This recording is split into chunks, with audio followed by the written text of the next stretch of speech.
Welcome to the Compassionate. Welcome to Compassionate Corner, where we explore the journey of those affected by cancer, focusing not just on survival, but on thriving in face of adversity.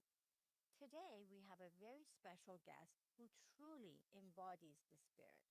As a young cancer survivor, she faced unimaginable challenges at an early age, but emerged with a powerful story of resilience and hope.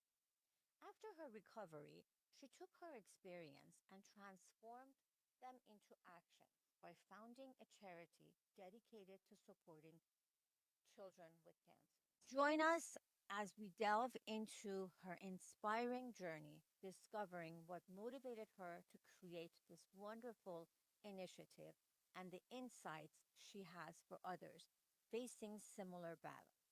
Let's welcome Ayana to our program today. Thank you Thank for you. joining us. Yes, thank you so much for having me today. Wonderful. Can you share a bit about your personal journey with cancer? What was it like for you during that treatment time? Of course. And so I was diagnosed during my freshman year of high school. So I was 14 years old. And it was very sudden for us because I initially didn't really have any symptoms except for an enlarged tonsil. And so we originally thought it was some variety of tonsillitis. And so when we went to the ER to get it removed and it escalated, it was very sudden and tough for us, especially since we learned that I would have to do schooling online during the duration of my treatment because I would have a suppressed immune system. And so that was also something I had to adjust to. There was a lot of things that came out of the blue that all of a sudden we had to adjust to. And also, as a girl, losing your hair is very tough for me, especially. I had very long hair. And so losing my hair was something that was significant to me. So there's a lot of, we eventually adjusted, but it was very sudden during my treatment. How long did your treatment take? My treatment lasted, I believe, around 5 months. Five Yes. months. Were you at home or were you mostly in the hospital? My treatment was planned in a way that I was 1 week in the hospital, 2 weeks at home. But I wasn't really allowed to go out and about, like I said, because of my suppressed immune system. I'm glad that you're better now. Are you Yep. in complete remission? Yes, I'm in complete remission. I have been since February, the end of February in 2023. And so, yes, I've been in remission since then. Good for you. So you're a senior in high school right now. Yes, I'll be going to my senior year in August. Fantastic. Thank you, Ayana John. What inspired you to start your charity after recovering from cancer? Was there a specific event or moment that prompted you to do this? Yes, so that's a very good question. So, essentially, there's so many hardships that cancer patients have to go through. One of them is dealing with a chemotherapy port, which is essentially a small device around the size of a quarter that is placed under the skin, usually in the chest, and it has a catheter or a small plastic tube that is threaded or connected to a large vein. And this allows cancer patients to receive treatment directly into the bloodstream without repeated needle sticks. And ports are often used instead of regular IVs because chemotherapy is given over a long period. And so ports are generally safer and more comfortable option. And they also protect veins from damage caused by harsh chemo drugs and carry a lower risk of infection. Essentially, they're standard for treatment. And it definitely makes for infusing chemotherapy a lot easier, but managing them is pretty tough. They're not very comfortable. Since the port sits right underneath the skin, around the collarbone, it can be pretty sensitive, especially when they're accessed, because each time a nurse uses it, they have to push a needle through your skin on your chest. And overall, it can cause a lot of pinching and stinging. And on top of that, with regular clothes in the way, it can be very itchy and uncomfortable. And so that was definitely an experience, something I experienced during my own treatment. And so I tried finding a solution to that. And one thing I realized that existed were chemotherapy port shirts, which is essentially a piece of clothing that allows for direct access to the chemotherapy port in a comfortable and sterile way because they are more comfortable for the patient because there's not a lot of clothing rubbing against it and allows for easier access, as well for the healthcare providers because it provides a more direct access to the port when they want to deal with it and clean it and things around that nature. And so it definitely made my treatment a lot more comfortable. But however, these shirts are quite expensive. And so I recognize that not a lot of patients may be able to afford something like this, even though it makes treatment a lot more comfortable. And so after post treatment, I was inspired to create an organization where we can deliver these chemotherapy port shirts to patients for free, because it made my treatment so much better. And it's not something that was very well known. It's not a lot of people talked about it. And so I wanted to make sure patients can receive these because it provides just a little bit more comfort in such an Absolutely. already difficult time. Absolutely. That's a fantastic thing.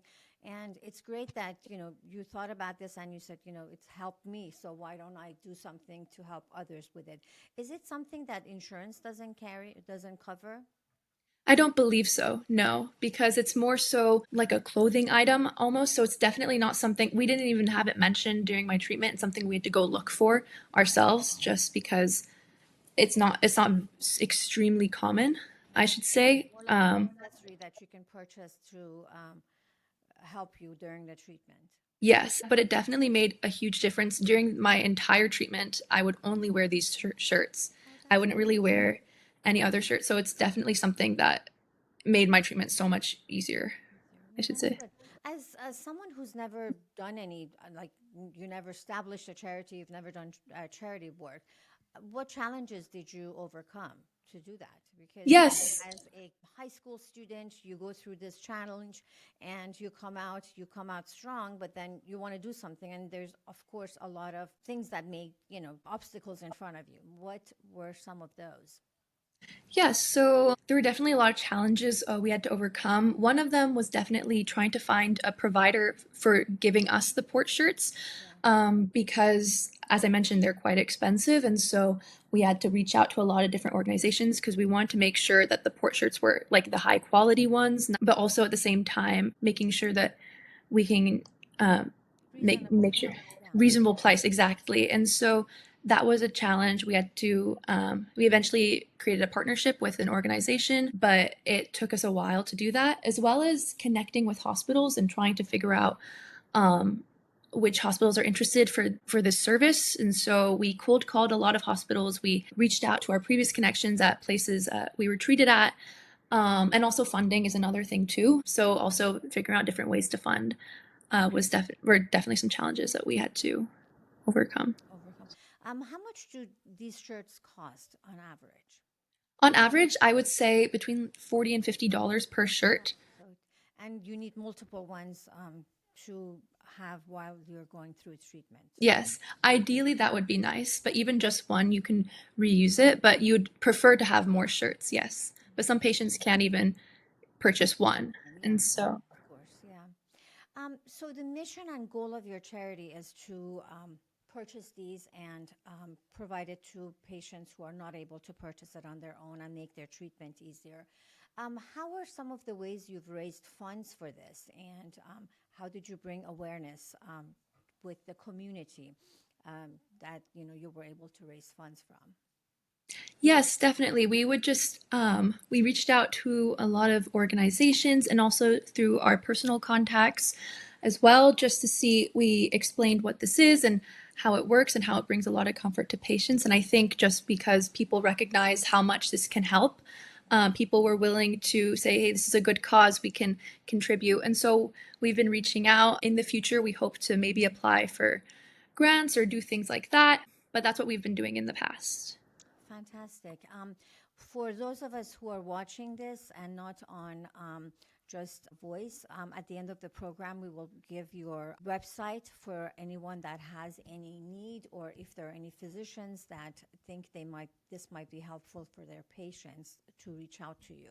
As someone who's gone through the challenge of having cancer and being young, what are some of the challenges and you faced, and what are some of the misconceptions people have about childhood cancer, in your opinion? Yes, I think in general, when people think about cancer, they think about mortality. I think, of course, that's the stereotype and it's very hard, but science has come a long way, and there's better survival rates than there were before. And especially for childhood cancer, kids are more resilient than we think they are. For instance, during my own treatment for my cancer specifically, it was interesting to learn that the treatment protocol for my cancer for childhood, for the child patients, was a lot more harsh than the ones for adult patients because the kids are more resilient. And so the kids can bounce back. And there's still a lot of things that have to be done and researched to make treatments more targeted and produce less side effects. But we've come a long way since 20, 30 years ago. And so it's definitely extremely scary, but it's things that people we can get through. I'm like living proof of that. It's definitely something you can Good for go you. through. You're And absolutely right. Childhood cancer definitely has much better rates of survival. And if the treatment is given and if they're taken care of uh, right away.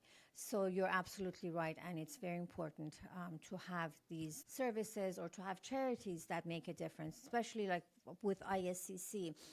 We provide assistance to children with cancer all over the world, and a lot of these countries that we help, they're very underprivileged and they don't have access to medical care. And so it's the life saving medical care that is given to these children that makes a difference for them. And at the end of the day, is allowing them to live a better life and to see better tomorrow. So, what you're also doing is very, very helpful and it's very nice. I just think overall, really inspired by you because a lot of people go through these challenges. And if you're in a situation where you can overcome it and your family can support you throughout of it, most people forget about what they went through. And for you, you didn't. And it was a call to action for you. And I think that's very, very heartwarming and wonderful. What advice can you give someone or wisdom that you can offer to young people who are battling cancer currently? yes, I think, of course, one thing is it's really tough, of course, and some days are better than others, but there is a light at the end of the tunnel, as stereotypical and cliche as that might sound. There, like I mentioned earlier, the survival rates are significantly better, and there like will be an end. I think for me, definitely trying to build connections and build a strong support system was very key. Even though I had to do schooling online during my treatment, I still connected with a lot of my friends through FaceTime. I also socialized with my healthcare team a lot. I asked them a lot of questions about the mechanisms of my disease. And so I got to learn a lot more about cancer in general and treatments. And so that was really interesting to me. And just overall socializing and talking about other things. For instance, like my friends would talk about other things not related to my cancer. And I think that was just it brought a sense of normalcy. So definitely having a good support system and a good group of people around you truly helps.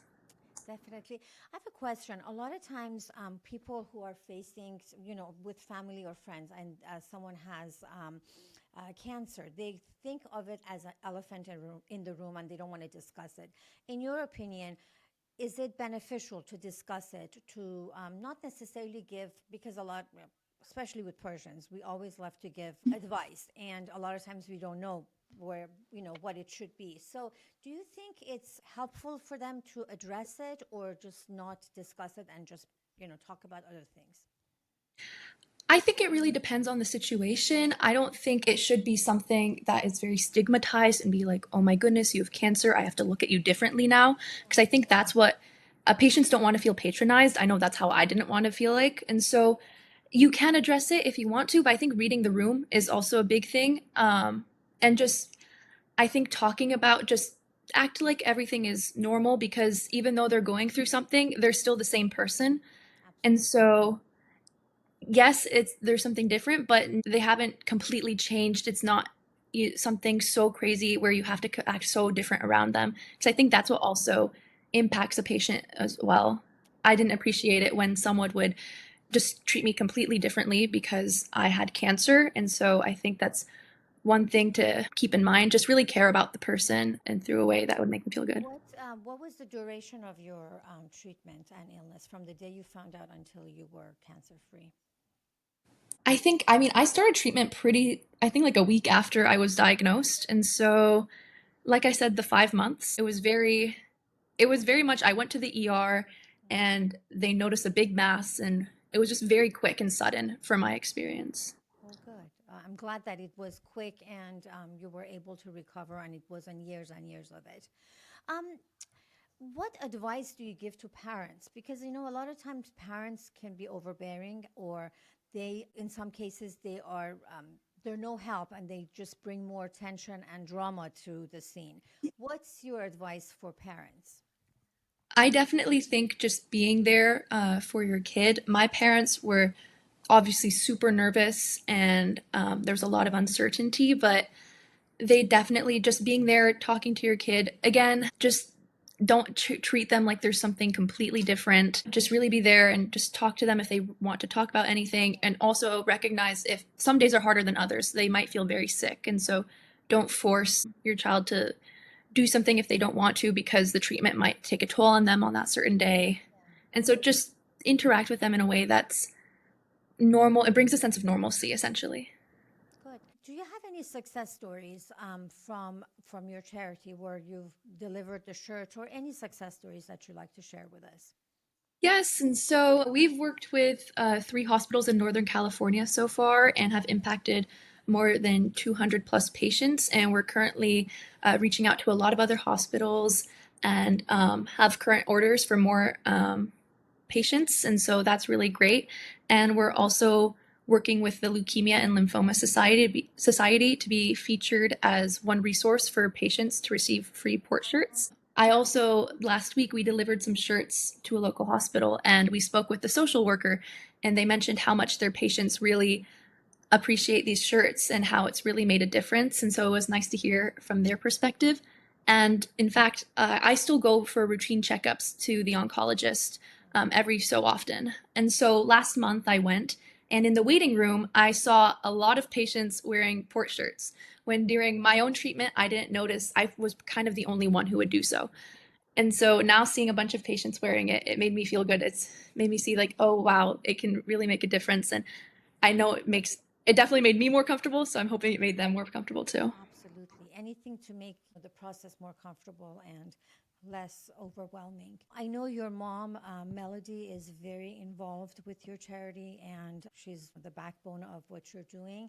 Um, do you have anything from her perspective to share with us? Yes, I think it's been very great to have some support for creating this charity just because, of course, I'm only 17. There's only so much I know. So having someone who's older and wiser guiding us throughout this process has been very great. I know for her, like when I was diagnosed, it was very hard on her. And so I think she finds like purpose in giving back and stuff. So it's been really great to have her support and her guidance during this experience. Fantastic. Looking ahead, what are your hopes and goals for the future of your charity? We definitely want to impact as many patients as we can, and we hope to work with as many hospitals as we can across the nation and then eventually around the world too. We're just looking to help more patients and bring more awareness to this. Yes, it's That's definitely a goal. fantastic. In fact, the way we connected was you contacted me to see if you are able to make donations for children of Mahak in Iran, and I'm sure it would be wonderful for them to have this. And so I know that you are thinking out of the box, and you are definitely trying to go to every which way to make life for cancer patients easier and better.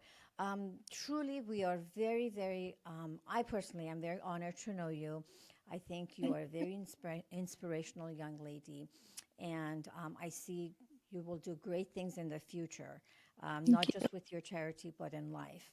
Do you want to share your website for anyone who is listening that may want to refer a patient or a hospital to you? Of course, our website is journeys2heal.org, not .com, .org. Okay, perfect. Wonderful. Any last words for our listeners? I think if you're a current cancer patient, like I mentioned, there's a light at the end of the tunnel.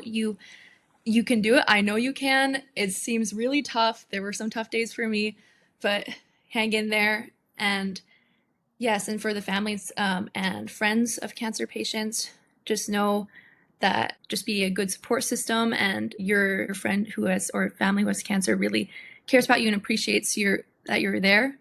So yes, I hope you guys Fantastic. get there. Well, thank you so much for taking the time to talk to us. I know that you are very busy. I know that you have a lot of projects going on with not just your charity, but you are a very busy gal. This summer, I know that you had a lot of things going on. So I really appreciate you taking the time to speak with us.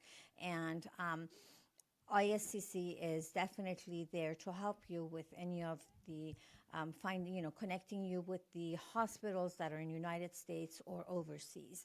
So thank you very much. I really appreciate your time. Yes, thank you so much for having me. Absolutely. Thank you. Thank you all so much for joining us. The Compassionate Corner podcast is produced by the International Society for Children with Cancer. I'm your host, Roya Soleimani Winner. And a special thanks to the incredible ISCC team, our producer, Susan Shahidi, and technical director, Sogol Nikumaram, and our amazing editor, Sharsad Sabit. Music is by artist Sina Sarlak. And now at the close, we want to emphasize that the opinions expressed by the host, that's me, and guests on this podcast are not medical advice. While we strive to provide valuable insights and information, it is important to understand that the views shared here are personal opinions and experiences.